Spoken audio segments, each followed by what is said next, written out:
Hello and welcome to the week that was, a weekly program where you get to catch up with the headlines of the week.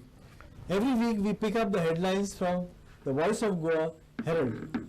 To discuss this week's headline from April 24th to 29th, I have with me the group editor of Herald publication, Mr. Sujay Gupta. Welcome to the show. Thank you. So without much ado, we catch up with the headlines on Sunday, April the 24th. Where we have a case which has not come to conclusion, that is the hit and run case which took place in Panjim on Easter Sunday, and at that time Herald had inquired about the progress of the case, wherein the medical superintendent of Azilo Hospital has told Herald that alcohol report of Kampal accident accused was ready, but the police had not picked it up. Yes, this is an ongoing saga, and Herald has been following this case primarily because we feel that if there is a hit and run, especially when people who have a lot of influence in society and the government supposedly are linked to the main accused, who obviously a clear case of very rash driving. We're not even saying drunken driving, where a person has been killed and an innocent life has been lost, which is why we feel that the pace of the investigations need to be much quicker and much more intense. And one very important aspect of the investigation is to check whether the driver and the occupants, but mainly the driver, the young lad who was driving, was under the influence of liquor or not. Yeah. And obviously there was no spot breath analyzer test done. Nevertheless, a blood test was done and he was sent to Azilo. And what was shocking is that the Azilo medical superintendent wrote to us, sent an email to the editor of Herald stating that in reaction to we raising doubts about the delay, and the medical superintendent, very nice of her, she actually said that look, the report was ready in exactly 24 hours. Which is on the 18th of April. The accident happened on the 17th of April, and on 18th of April it was ready. What was shocking is that about 3 to 4 days later, one of the police constables who was part of the investigating team told us very nonchalantly and almost in a dismissive way that the Azilo hospital normally takes a very long time. It takes about 10 days for the report to come, and we keep on knocking at their doors and we keep on doing follow-ups and we don't listen. But the medical superintendent's email was absolutely contrary to that.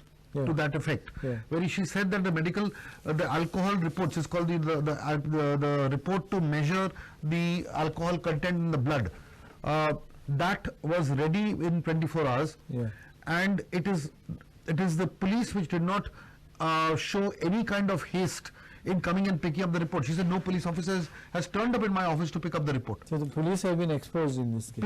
Police have been completely exposed, and when this particular email was shown to the police, or when our reports came out, or on the day when we got this particular email, when we went and spoke to them, they were obviously a little taken aback, and they said that look, the particular runner who actually goes to collect these reports, they completely blamed it on the guy who does that, and said he must have got late, and then they suddenly changed tone completely and said that because of our very heavy caseload of backlog of cases, and collecting evidence takes a lot of time, and this is what is happening. So everybody kept on changing their tunes when they were caught out that there was obviously a delay, either a willful delay or a professional delay in getting these blood reports. So now 12 days to Easter, and what is viewers may like to know what is the status of the case today? See, the thing is, we are almost as much in the dark as our dear viewers are and our readers are. We know, and it's confirmed that the blood report has been finally picked up from Azilo. That is something that the medical superintendent has confirmed to us. Now it rests with the information officer. For the last 2 to 3 days, the information officer and the PI and others have not been communicating with our team and giving any clear answers. We are making another attempt today. We are recording this on a Friday evening, on a Friday late afternoon evening. So as of Friday afternoon, and today is the 29th. So as of Friday 29th, say what's the time now? At 5:15 in the evening, we do not know what is the status of the report as far as what the report contains, and whether the police have in fact at all opened up the report and done further investigations on that, or have they acted on whatever the report says. But they've been extremely tight-lipped. The report has reached the concerned police station and the IO, and one would assume that they know what it contains, which is the reason why we are following up constantly to figure out what that report contains and what are the actions that are going to take place after. But as soon as we get that, we'll update you. Okay. Okay. 25th April, there is a debate that Herald TV had done, which is featured in the Herald of 25th April, regarding these issues surrounding the environment, because in the next 2-3 years, we suspect that the government is going to be on a roll, especially after being voted to power, on various development projects that will take place. And the big question that we posed to the people who participated in the debate was, what would happen as far as the environment was concerned? Would it be the case that all the activists will have to keep on filing cases to ensure that we keep this environment for posterity? See, the thing is, which particular, you are referring to the debate that we did, right? Yeah, yeah. No, see, the debate that we did was on a variety of issues. One was, of course, looking at the overall environment aspects in terms of the the man-animal conflict in the in the buffer zones, and whether we need a proper tiger corridor and a tiger reserve or not, because these were issues that were being raised over the contentions remark of Vishwajit Rani, where he said there are non-resident tigers. But the whole debate also moved on to other aspects like the preservation of trees and the fact that a large number of trees are being felled because of many development projects. The overall, and I'll not go into the details of the debate because the debate is there on air and many of you have seen it, but the biggest takeaway from this is that how is decision making being controlled at the government level when it comes to giving permissions for either felling of trees or for any other major decision like having a tiger corridor or having a reserve forest and so on and so forth.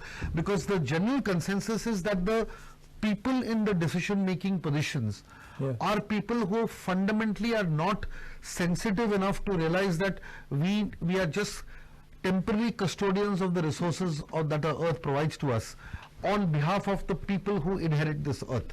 See, for instance, the resources, the finite resources that are there in Goa are the resources that belong to the people of Goa. And everybody from the forest officer to the environment minister to the forest minister and the common man, all of them have to preserve these resources. People who are in power and in the government are only custodians.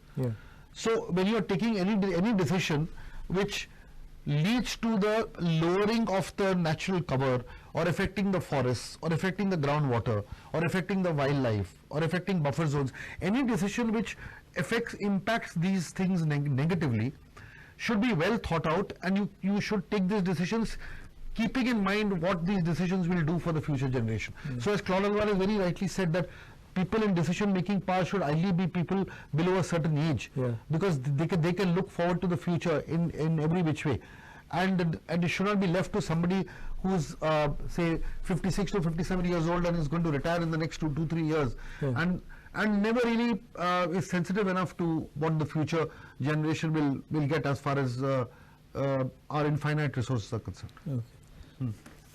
And moving on to 26th of April, we have this headline in the Herald where the High Court has expressed the displeasure over the unauthorized sand mining and saying that authorities are not doing enough to prevent sand mining.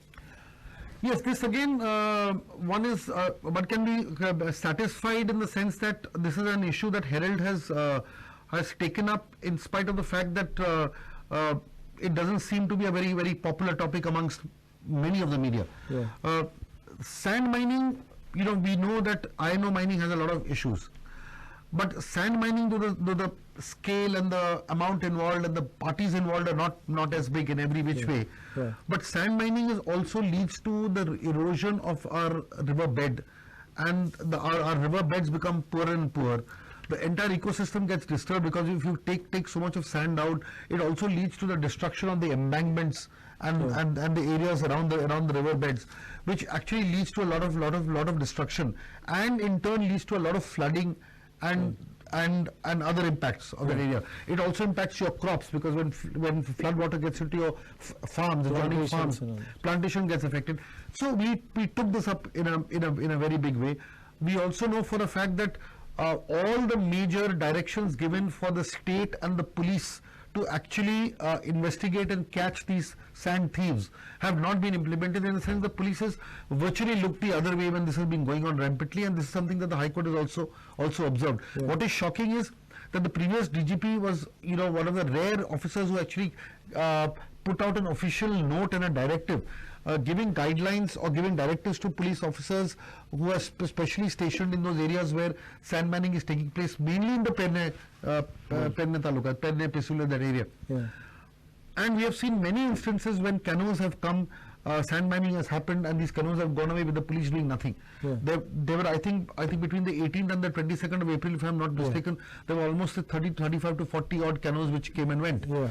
Okay, and the same thing has happened. Now, as soon as the High Court has given this direction, and I would say Herald would have played its also part, because we've been incessant in this. Yeah.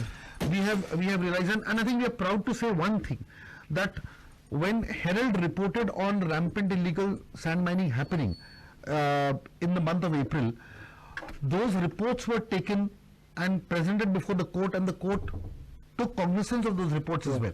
And the court also mentioned that they have seen the media reports. Yeah. So I think somewhere, Herald has played a part in bringing it to the notice of the court indirectly, albeit, on what the ground situation is, after which the court issued very strong directions. Yeah. It even said that the government is looking the other way, after which the government has really acted, and very swiftly. So one realizes when there's a will, there's a way. Yeah. But now the police is acting, and we see today was the second time that I think 25, 30 odd canoes have been, 30 odd canoes. 30 odd canoes have been seized as of this morning, as of Friday morning. So it's a good sign, and I think the sooner we decide to the whole menace is eradicated by arresting the sand mafia gang, the better it is. Okay. So on 27th of April, we have a story on the front page of the Herald, where the Wangini residents have welcomed the NGT order, which does not permit walls or any construction along the coastline. Yes, this order does not. It's not from a petition which has been filed from Goa, but the order is very important because it applies to the whole of Goa, especially the coastal states. Whole of India. Whole of India, especially the coastal states. We know for a fact that there have been several instances in Goa where five-star hotels have taken it upon themselves to build concrete walls on the beaches, ostensibly to see to that their property is protected and they're not, and it's not ravaged by high tides and the force of the waves and the force of nature. Yeah. But they have used this pretext to literally put up permanent or semi-permanent structures. And there was a big issue in the Wangini beach recently, and there was a big agitation there. And I think that's, obviously people have reacted because now there is a very clear NGT mandate that you cannot do this. You cannot build concrete structures on beaches, primarily because those areas in the beaches don't belong to you. Yeah. They are not your private beaches. Yeah. So I think this is going to be a very big deterrent to such activities. Okay. Moving on to Thursday, April 28th, again a very welcome story. The headline in the Herald says, lo and behold, government admits that ore transported from Pisulle was illegal. And in this case, we have found that there is 3 lakh metric tons of ore which was found at one lease in Pisulle. Yes, this 3.5 lakh tons is a known fact, out of which I think 1.8 tons has been already transported, and about 1.2 is there. What is important is that the Advocate General of Goa, Devidas, he told the court, he interestingly told the court that the particular ore which was being transported from Pisulle to barges and then finally to the port to be exported, that itself constitutes illegal mining transportation. Because what is interesting is, in that particular lease of the Damodar Mangalji Company mine, it has been seen that there is no mining pit. So there is no mining pit. Ore could not have been there in the first place. The company itself has of course claimed that the ore was bought from another company, and it was bought by Cesar Resources, if I am not mistaken, and they were doing the transportation. And they bought it on e-auction. But again, the petitioners, that Goa Foundation has contended that as per the court directions, you cannot be doing this. You cannot be having a dump at another place and transporting it into a third place, and calling that a dump, and then thereby issuing orders to transport it from the second place outside. Okay, so it is like saying that you have plants in your home, and those plants are transported from one home to another home, and then sent out, when it is clearly not allowed. So this is illegal transportation. Firstly, you are showing a dump where there is no mining pit. That itself is is shocking. Secondly, one needs to also ascertain how is that ore being transported without there being any check on what the quality and the quantity of ore is. You also need to ascertain the grade of ore. Without that, how can you even be calculating the price of export? So, it obviously shows that these things have been done in a very ad hoc manner. What is sad and what we mentioned there is that what face will the police or the government have to show to Hanuman Parab, because Hanuman Parab is an activist who all along said that this ore transportation is absolutely illegal.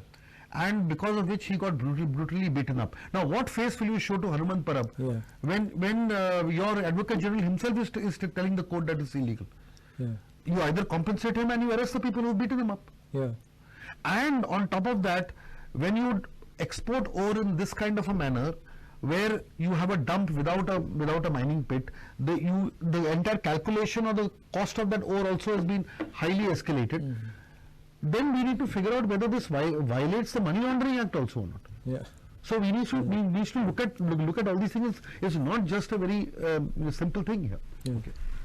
Now, on the same day's paper, there is 20th of April. I was just curious. I think our readers also will be curious that there is a single column item. You have just given single column.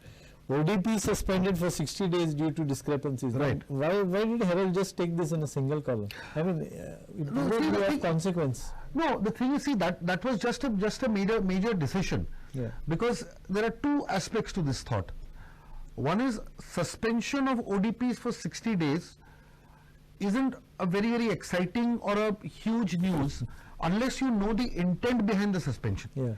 Because the intent behind the issue is, you can very often what happens is, when there is one regime to another regime, if one regime changes and another regime comes which of diametrically opposite parties, this happens. But now what happens is, this trend is happening even if the same regime comes back to power. It's a different minister. Because you have a different minister. So we need to look into the intent of these ODP suspensions, because as some architects and others very rightly said, that you need to figure out how this plays out. Because if there are ODP kind of violations, you put them under suspension, and the same violations are again passed after 5 or 6 months, saying that no, we now realize that there is no issue here. These so-called discrepancies are well within the law, and then they can continue. So we need to figure out, match the discrepancies that the activists and other environmentalists have pointed out, the irregularities that they've pointed out, whether these irregularities are corrected, or the same ODP is just rests for 6 months and comes back and gets back into effect without any changes. If that happens, then one needs to figure out why they were suspended in the first place. So we need to look at that. But it's undoubtedly is a big story, and it deserves page one. But the intent has to match, and match the decision also. Finally, on Friday, April the 29th, we have this headline, a very disturbing kind of headline, where Wellinkar says that Saint Francis Xavier cannot be called Goencho Saib. And then we have a very beautiful Herald insight, where many people have circulated this on social media also, that some people even said that Eiffel Tower was not built on Eiffel. Why?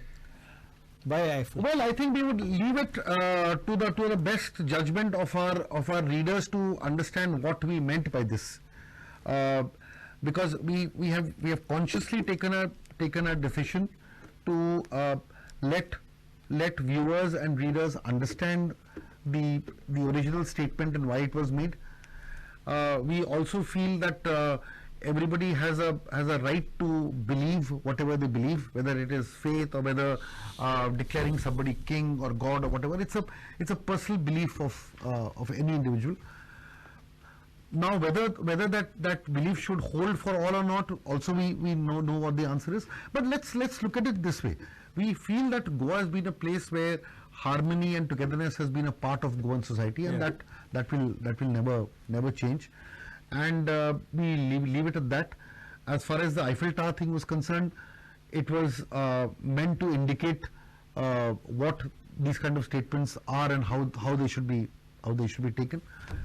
And I think sometimes it's best to leave a lot unsaid, because when you leave a lot unsaid, a lot gets said also.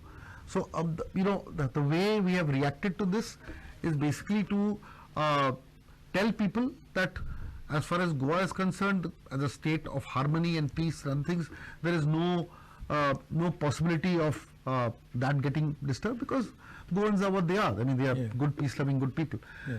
So one wouldn't like to kind of overreact or get too perturbed and other things about statements like these. They must have been made by people who have certain beliefs. We just leave it at that. I don't think that's going to affect the strength of what Goa is at any point of time. No, but in terms of editorial decision, I mean, given an option, would there be some thought whether this news item should be carried and given the publicity which it does not deserve, and leave it out rather than put it out? No, you see what happens is that when a particular, like an organization or a person has made a remark of this nature, how do you even kind of you cannot comment on it unless you put the news out. By blanking out, you can't have an ostrich-like approach to situations like this. You need to treat it maturely. To treat it maturely, what happens is then you don't blank it out. You have to put it out for that to be in the public domain, because you cannot take a decision on what the person is saying, whether it is right or whether it is wrong. The person has said it in a public space. Yeah. Now it is entirely up to readers to figure out whether they want to buy that or not buy that, or accept that or not accept that. But you cannot deny a reader a news which is happening, because that news has to be out for people to make their own judgments. And then it is equally important for a responsible paper to present its take and interpret it. So it's important to do that. In our view, we feel it is better to have an open discussion and put it out rather than blank it out, because see, you cannot blank it out. For instance, you see so many other papers have blanked it out. Some papers blank, not all papers, some papers blanked it out.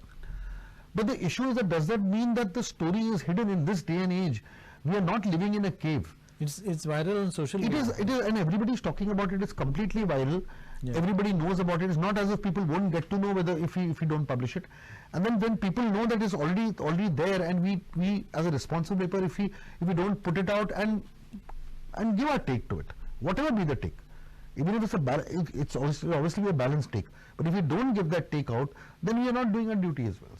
So I think it's absolutely fine. So at the other end, on the same page, on the same front page, we have this effort of the Vasco police, which issues summons, in inverted commas, to attend a community iftar party. Yeah, friendly summons. That was just a headline play. Yeah.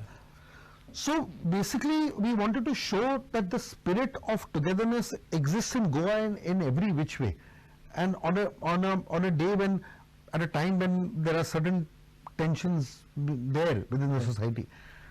It is a huge relief to see that the Vasco police took this wonderful call to have an iftar party in the police station, call people from different communities to sit and have a meal together. And it just shows that this is our Goa. This is the Goa that we know, this is the Goa that we've grown up in, and this is the Goa which is more important and will always be more important and much bigger than any statements and any comments or anything to do, anything which vitriolic, anything to do with trying to even tamper the fabric of Goa. That will not happen, because these are incidents that really reassure you and put you in a very happy space. Okay. On that very positive note, we come to the end of the week that was. We hope that you enjoyed the discussions. We hope that you roll back the week with us here on the week that was. I thank my guest, Mr. Sujay Gupta, for all his beautiful insights and the analysis of the news. We hope to see you next week. Keep watching The Week That Was.